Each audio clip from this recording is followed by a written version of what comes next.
50 Cent has been working on this documentary for almost 2 years. The footage he has is insane. The people he got speaking about Diddy is ridiculous. And on top of that, the only place he agrees to do the interview, Rob, if you can show this, he goes and interviews with ABC.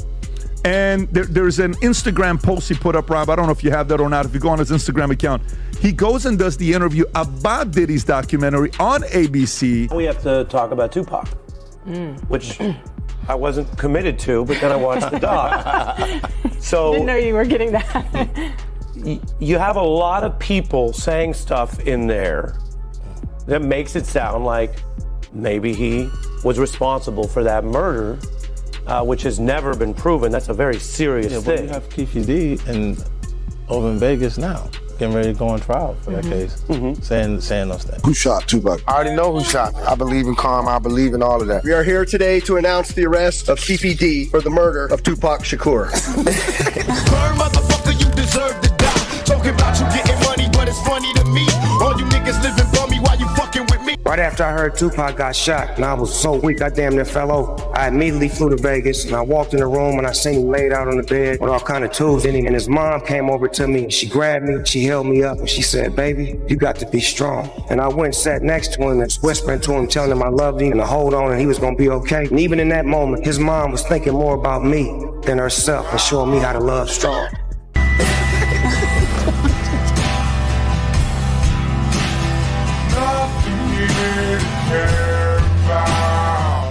I told you you can't trust these. Now Puffy done kill Tupac, man. 50 Cent went on stage last year and said this. Maybe I said it because he got Tupac. You know, and I know, that everyone believes that Diddy was involved in both these shootings and had a direct involvement in your brother's death. That is what the streets have said for 27 years. That's why 50 Cent said it. That's why Eminem has said similar stuff. Would you be comfortable saying that you believe Diddy had nothing to do with it? No, I wouldn't be comfortable saying that because I don't know. If you look at all the theories, the theory involving him is quite high on the list. Ron, any comments? Any comments on the trial so far? Any opening statements? He's having his day. He's having his day? He's having his day. We trust the justice system. Thank you, sir. God is good. Tupac Shakur's life and tragic demise are boldly and thoroughly examined in Netflix's most recent documentary series, focusing on the ongoing discussions and public conjecture regarding music entrepreneur Sean Diddy Combs, rather than by examining the conflicts, cultural dynamics, and unresolved issues of the time, rather than placing blame. The series offers viewers a more engaging and insightful look at one of hip-hop's most persistent riddles. That claimed, which we know wasn't true. Yeah, check this out. We don't talk about things that are nonsense. We don't even entertain nonsense, my brother. So we're not even going to go there, with all due respect, but I appreciate you as a journalist asking. Thank you. Because you listen, 7 years ago, I'd have been like, yo, did you hire somebody to kill Pac? But no, you do it like a journalist. Yeah, no, I mean, we wouldn't even get into nonsense like that. You know what I'm saying? It's nonsense. Which we never believed, by the way. Yeah, The directors of Sean Combs, The Reckoning traced Diddy's ascent to prominence in hip-hop, emphasizing the moment that solidified his reputation even before his most recent legal troubles. The show explores his long-standing and complicated relationship with Tupac Shakur, which Tupac's cousin William Lassane characterizes as becoming more strained, placing both artists at the epicenter of the competition between the East and West Coasts that characterized the time. Through interviews, the series depicts the pressure, rivalry, and changing alliances around these celebrities, demonstrating how the cultural difference led to decades of gossip and conjecture. Music, including rekindled conversations regarding the circumstances surrounding Tupac's murder in Las Vegas in 1996. We heard from the former president of Bad Boy, Kirk Burroughs, who alleged during this time, Diddy had him hiring a whole bunch of people and getting cars to drive to Las Vegas. And he is now very curious into why Diddy wanted to do this. And he said, in his opinion, he now believes that Diddy was behind taking out Tupac. William didn't mince words when he described the acrid and deeply ingrained friction between the two celebrities, pointing out that Tupac's increasing independence and prominence could have made Diddy feel threatened. Rather of assigning blame, he urged viewers to think about the broader context of a 1994 massacre in New York, emphasizing the chaotic environment of the moment and raising doubts about how much anybody really knew about what was going on. Gene Deal, a seasoned musician, also discussed the fierce pressure to compete amongst the musicians, implying that Diddy was greatly affected by the competition and that it brought another level of instability to an already unstable period in hip-hop history. Puff took Tupac blueprint and changed Biggs and Bad Boy in image. I Get Around talked about how fly you was, how many girls you mess with, how many cars you drive, how much money you got, what you willing to do. He took his image. Pac was the first one on the scene wearing Versace shirts. He went and got the same Versace shirts Pac had. Which, all right, some dudes would do that. You would never catch me wearing something else, something that somebody else got. He was knocking down all the women that he thought Pac was knocking down. And what I mean is having sex with them. Why would you want to have sex with women you know for sure a dude that was once cool with you was dealing with? In addition to Williams' observations, Tupac's brother Mo Pim has stated that the circumstances surrounding Tupac's passing call for continued investigation, stressing that all relevant factors, such as the larger cultural context and the individuals involved in that tumultuous time, should be thoroughly investigated in order to reveal the whole truth. And saying that you want to see how serious the Vegas PD is going to take this case, because Keefe D is people that he name dropped that you want to see if they're going to investigate. Yeah, absolutely. That's why I'm curious to see how they plan to deal with the case, because he, in his own admissions, mentions other people. You know, are they going to say what happened to these people? Yes, Puffy being one of them. I don't know where that's going to lead, but I do believe there were accomplices. And I don't think all of them have been looked at. So, you know, because over the years, you know, it's a lot of years, you know, amongst the family, we talk, we want to figure it out too. We thinking certain things too. So, you know, we're waiting to see if we can trust this process. I feel like it's bigger because I haven't heard anything about that part of the story from the prosecutor's office. I haven't heard anything about Puffy from the prosecutor's office, even though Keefe D implicates him on these videos that they claim they're using to indict him. Even you got a Crip affiliate from somewhere, but you still not gonna talk about the guy that he mentions by name on the thing? Yeah, I mean, you know,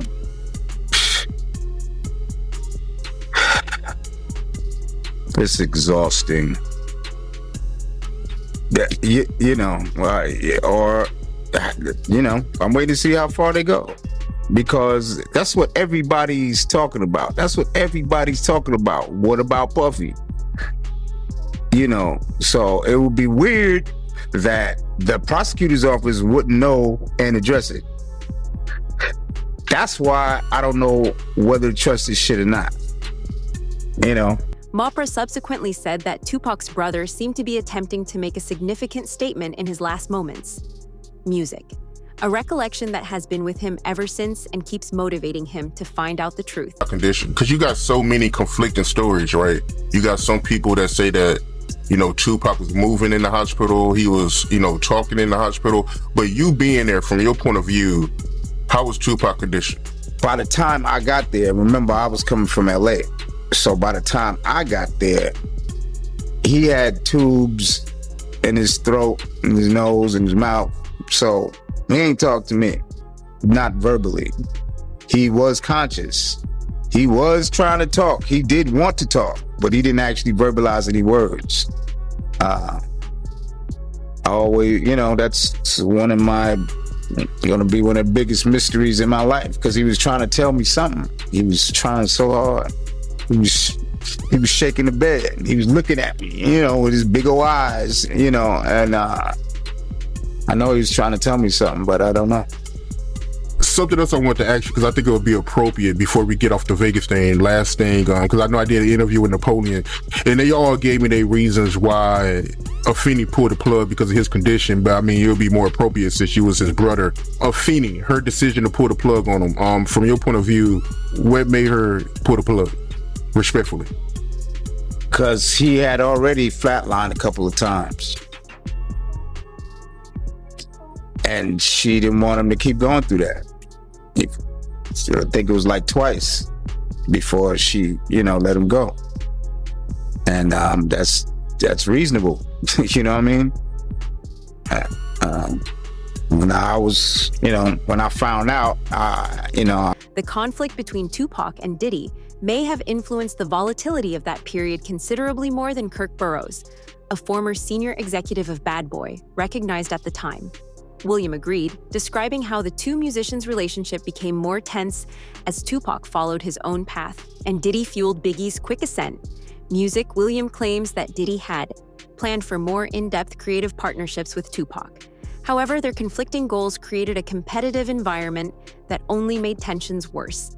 This tense atmosphere prepared the ground for Tupac's 1994 visit to Quad Music Studios, when he was unexpectedly assaulted and gravely injured. This event became one of the most studied turning moments in hip-hop history. Authorities never connected Diddy, Biggie, and other individuals who were allegedly inside the premises to the attack. Nevertheless, Tupac's subsequent thoughts on his uncertainties and misgivings have fueled ongoing discussion, interpretation, and disagreement among insiders and fans. Puffy was involved in the shooting? Only they can answer that question. I have my own opinion, but I wouldn't slander their name like they did mine. I wouldn't say things that I knew, you know what I mean? I believe so. I do believe so. I have proved things that I can say that will back up my claim, but this is not for the world to know about. You know what I mean? It's between me and him, and only he knows. So every time he say it didn't happen, or that's the only thing that makes this become an issue to everybody. Because you seen what I said in the Vibe article. I basically bowed out and was gonna go ahead about my life. The next issue, that wasn't even the next issue, because them cowards waited about 4 issues before they got their story together. 4 issues later, half of New Yorkers commenting on me getting shot. And before, they was all like, we didn't see nothing. In the first issue, we did, Vibe viewers. Nobody seen shit. The 4th issue, when they came back with a reply, everybody knew what I did. They knew what I said. I was acting. Who gets shot 5 times in acts? Oh, I didn't get shot 5 times in their vision. I only got shot once because they found the bullet. The police found it, but now they the cops. Now they doing detective work. They found the bullet. Oh, you found the bullet, huh? So what is this other shit in me then? What was the doctors talking about? What? Can you explain these other holes in me? How'd I get gunpowder all over me? That insulted my intelligence. So yes, I did say Thug Life was there. Yes, I bowed out, all of that. But when they said that, Diddy has always denied any participation, claiming that Biggie and him were unrelated to the assault on Quad Studios. However, music industry veteran Gene Deal provided another viewpoint, arguing that the episode was a reflection of the intense rivalry and animosity that characterized the period. Using these divergent perspectives, the show illuminates the intricate and sometimes tense connections in 1990s hip-hop, showing how devotion, rivalry, and ambition converged to create one of the most closely examined periods in music history. He robbed at Quad Studios? Well, I don't think I'm not going to say he knew exactly he was going to get robbed, but he knew he was going to get dealt with. Because he was up there with Andre Harrell, and he was with Jimmy Henchman. And even though I think Pac may have owed Jimmy some money, or he was being disrespectful with Jimmy, and Jimmy ain't the type of dude that you was going to be disrespectful for, because he had some real wolves, and Jimmy was about it himself. You know what I mean? So now, in that Essence, Puff is up there in the office with him. They know they about to deal with Pac, you know what I'm saying? I don't know the extent that Jimmy told him what they was gonna do to Pac, or he's gonna get dealt with or whatever like that. But I know Puff had a whip to what was going on. Dexter Isaac came out years later in 2011 to confess to his role in the 1994 Quad Studios shooting, saying he carried out orders from a music business official who was there. Even while his remarks contributed to the ongoing mystery, they are still a part of a wider network of accounts and conjecture, highlighting how complicated and contentious music, this period of hip-hop history, has become.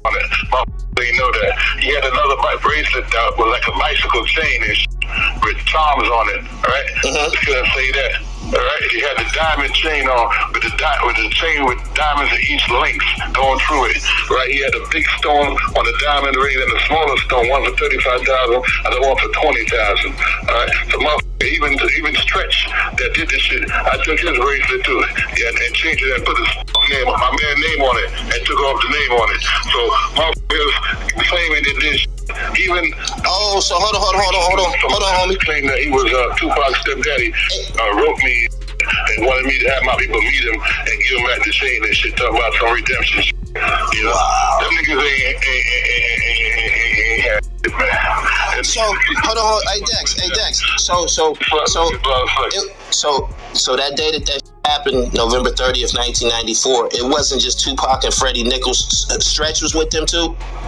Stretch was with them too, yeah. Stretch set the whole shit up. He was in cahoots. He was giving us play-by-play where they was at. On their way there, he was in communication with Jimmy and shit. You know, Jimmy promised them two big eggs and shit. Wow, so he sold Pac out for a quarter brick, basically. Yeah, basically. Yeah. And Killboy too. Wow. Yeah. They got. Jimmy Henchman, on the other hand, adamantly denied any role and maintained that he was unrelated to the Quad Studios affair. His denial highlights how much of this period in hip-hop history is still tainted by doubt and controversy, adding still another level of complexity to the contradictory storyline surrounding the incident. I remember the first time I went to your office, there was a big framed picture, photograph on one of your walls, and it had Tupac on it wearing a Henchman Entertainment t-shirt. Now, a few years ago, there was a guy named Dexter Isaac that came forward who claimed that you were connected to the Tupac shooting. Do you have anything to say about that? No, 100%. I've never ducked from answering any Tupac questions, which I could understand if I don't know how Quad Studio morphed into, like I was in Vegas and was part of the shooters that actually ended in his demise. And let me say, me and Tupac were friends. And me and him were friends. I had nothing against Tupac. I liked him. He was younger than me. I'm sure that he looked up to me. There's many moments that me and Pac had that were very intimate, where he talked to me about things that he was afraid of or things that he loved to do, and all of those kind of things. Here it is, you have a prosecutor and you have a guy who's in jail for life. When they pulled Dexter down to interview him in regards to what he knew about me and Tupac and so on and so forth, I have no doubt at this point that Dexter probably was the guy or one of the assailants on Tupac. But Dexter's story just doesn't make sense.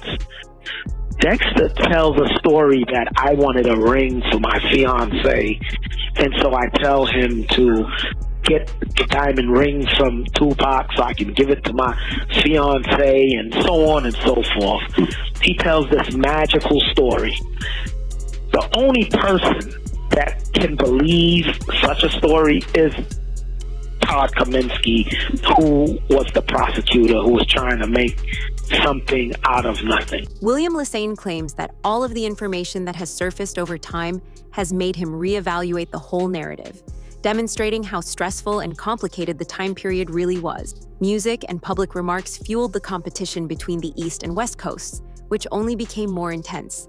Music Diddy later considered how the conflict was escalating into possible violence, while Tupac replied to perceived slights with songs directed at his competitors.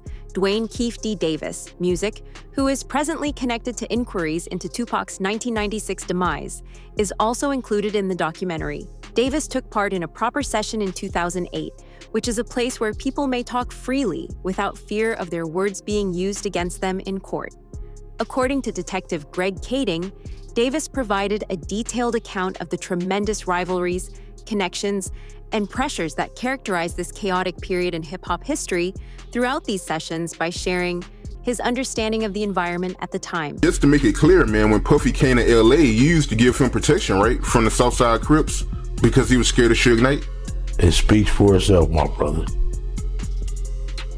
He was playing chess, and I guess we was playing checkers, cuz. So he was really scared of Suge Knight like that, yo? That's what it looked. That's what it sounded like. Yeah. Yeah. Keith D expressed being alarmed by the rising hostilities, pointing out that the conflict between Tupac and his opponents became much more intense after the publication of Hit 'Em Up. He remembered the talks reflecting the high stakes and demands of the time and the mood as tense and violent. These stories are used in the documentary to show how fiercely competitive and volatile the hip-hop industry had become, with music exposing the competition, fear and turmoil that enveloped some of its most prominent personalities. You've actually said there was a story about a hit. Right. Can you talk about that? Yeah, so there's, Keefe D claims that there is this ongoing conversation. It happens on 3 different occasions. But most specifically when he and Puffy are at this place called Greenblatt's Deli on Sunset. And they're there, things have spiraled out of control. Puffy's really concerned about, the welfare is his safety. And he tells Keefe D, man, I just need you to take care of this situation with Suge and Tupac. It's out of control. Tupac's on vinyl talking about killing all of our kids when they grow up. And, it's just become this really serious conflict. And he says, I just need you to take care of him. And Keefe D's like, that's no problem. That's what we do.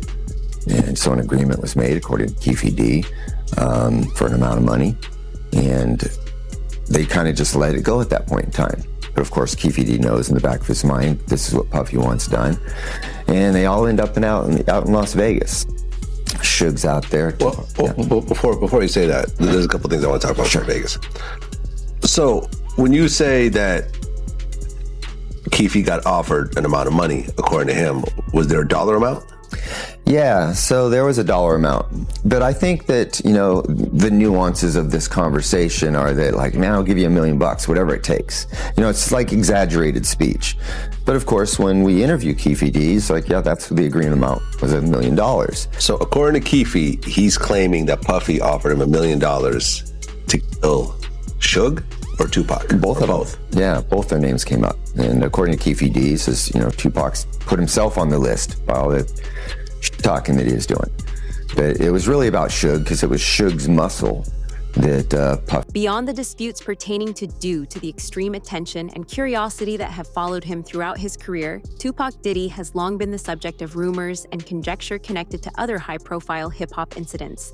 The documentary looks at how the tense, competitive, and intriguing climate of the time was shaped by these circulating tales, whether they were genuine or not. That Diddy paid him $1 million to try to take out Tupac and Suge Knight. Investigators early on already zeroed in on Keefe D because he is the uncle of Orlando Anderson, who was the main suspect in Tupac's unaliving. During this time, they believed that Keefe D was also in Vegas, and this is things that we have heard him say over the years in his multiple interviews, and one reason why he's on trial for the unaliving of Tupac. But then investigators really started to get curious when they found out that Keefe D was at the Peterson Museum the night that Biggie was unalived. Back in 1997, at the height of this investigation, police actually raided Keefe D's house for gang activity, and they seized one of the vehicles that were at his house because it matched the Chevy Impala description of the person who drove away after Biggie was unalived. Keefe D